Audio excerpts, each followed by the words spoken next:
Akhil P Dharmajan എഴുതിയ ഒരു cinematic നോവലാണ് Ram care of Anandi. Ouija board, Mercury Island എന്നിവയ്ക്ക് ശേഷമുള്ള അദ്ദേഹത്തിൻ്റെ പുതിയ നോവലാണ് റാം കെയർ ഓഫ് ആനന്ദി. ആലപ്പുഴക്കാരനായ ശ്രീറാം ആണ് നോവലിലെ പ്രധാന കഥാപാത്രം. സിനിമാ പഠനത്തിനായി ചെന്നൈയിലെത്തുന്ന ശ്രീറാമിൻ്റെ ജീവിതത്തിലേക്ക് കടന്നുവരുന്ന നിരവധി കഥാപാത്രങ്ങളും സംഭവങ്ങളുമാണ് ഈ നോവലിൽ. മെക്കാനിക്കൽ എഞ്ചിനീയറിംഗ് കഴിഞ്ഞ റാമിൻ്റെ വലിയ ആഗ്രഹമായിരുന്നു സിനിമാ പഠനം. അതിനായി ചെന്നൈ ഫിലിം അക്കാഡമിയിൽ ഡിപ്ലോമ ഇൻ ഫിലിം മേക്കിങ്ങിൽ അഡ്മിഷൻ ശരിയാക്കി റാം ചെന്നൈയിലെത്തുന്നു. തൻ്റെ സുഹൃത്തിൻ്റെ ജ്യേഷ്ഠൻ ബിനീഷേട്ടൻ്റെ കൂടെ അയ്യപ്പൻ താങ്കൽ എന്ന സ്ഥലത്താണ് റാം താമസിച്ചിരുന്നത്. നുങ്കാംപക്കം എന്ന സ്ഥലത്താണ് റാമിൻ്റെ കോളേജ്. അയ്യപ്പൻ താങ്കലിൽ നിന്ന് നുങ്കാംപക്കത്തേക്ക് ലോക്കൽ ട്രെയിനിലായിരുന്നു റാം യാത്ര ചെയ്തിരുന്നത്. തൻ്റെ ക്ലാസ്മേറ്റ്സ് ആയ വെട്രിയാണ് റാമിൻ്റെ സുഹൃത്ത്. ക്ലാസ്സിലെ ഏക പെൺകുട്ടിയായ രേഷ്മ വെട്രിയുടെ സഹോദരിയാണ്. അവർ രണ്ടുപേരുമാണ് റാമിൻ്റെ കൂട്ടുകാർ. കൊലഞ്ചിയമ്മാൾ എന്നു പേരുള്ള പാട്ടിയുടെ വീട്ടിലാണ് വെട്രി പെയിൻ ഗസ്റ്റായി താമസിച്ചിരുന്നത്. അവരുടെ കോളേജിലെ റിസപ്ഷനിസ്റ്റായ ആനന്ദിയാണ് ഈ നോവലിലെ മറ്റൊരു പ്രധാന കഥാപാത്രം. റാമും ആനന്ദിയും തമ്മിൽ നോവലിൻ്റെ ആദ്യ ഭാഗത്ത് ശത്രുക്കളെപ്പോലെ ആയിരുന്നെങ്കിലും പിന്നീട് അവർ പതുക്കെ അടുക്കുകയാണ് ചെയ്യുന്നത്. ട്രാൻസ്ജെൻഡറായ മല്ലി എന്ന കഥാപാത്രം വായനക്കാരെ വൈകാരികമായ മറ്റൊരു തലത്തിലേക്ക് എത്തിക്കുന്നു.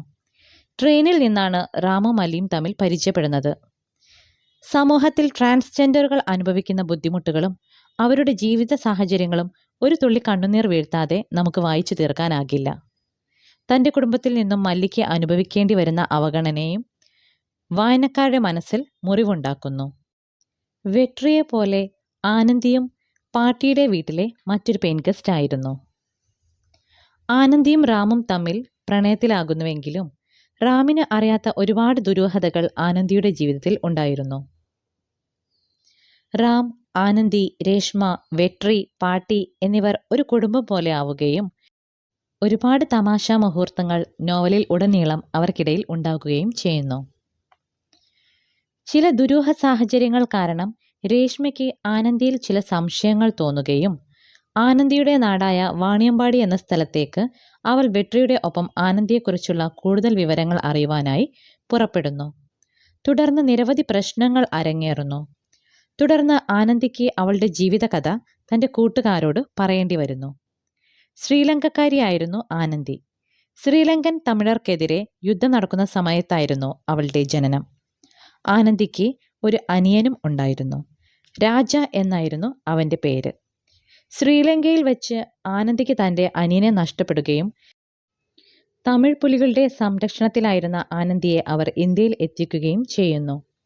പിന്നീട് സുധ അക്ക ആയിരുന്നു ശാരീരികമായും മാനസികമായും പീഡനങ്ങൾ ഏറ്റുവാങ്ങിയ ആനന്ദിയെ ശുശ്രൂഷിച്ച് ജീവിതത്തിലേക്ക് തിരിച്ചു കൊണ്ടുവന്നത്.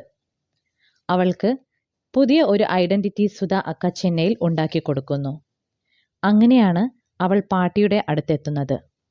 പിന്നീട് തൻ്റെ അനിയൻ ശ്രീലങ്കയിൽ ജീവിച്ചിരിപ്പുണ്ട് എന്നറിയുന്ന ആനന്ദി അവനെ രക്ഷിക്കുവാനായി ജീവൻ മരണ പോരാട്ടം നടത്തുന്നു. നോവലിൻ്റെ അവസാന ഭാഗത്ത് റാമിന് ആനന്ദിയെ നഷ്ടമാകുന്നു. ആനന്ദിക്കായി റാം കാത്തിരിക്കുകയും ചെയ്യുന്ന ഭാഗത്താണ് നോവൽ അവസാനിക്കുന്നത്.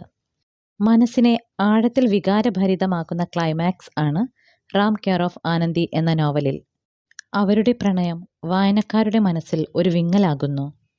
ആനന്ദി തിരിച്ചെത്തിയിരുന്നെങ്കിൽ, അവർ ഒന്നിച്ചിരുന്നെങ്കിൽ എന്ന് വായനക്കാർ ഒന്നടങ്കം ആഗ്രഹിച്ചു പോകുന്നു.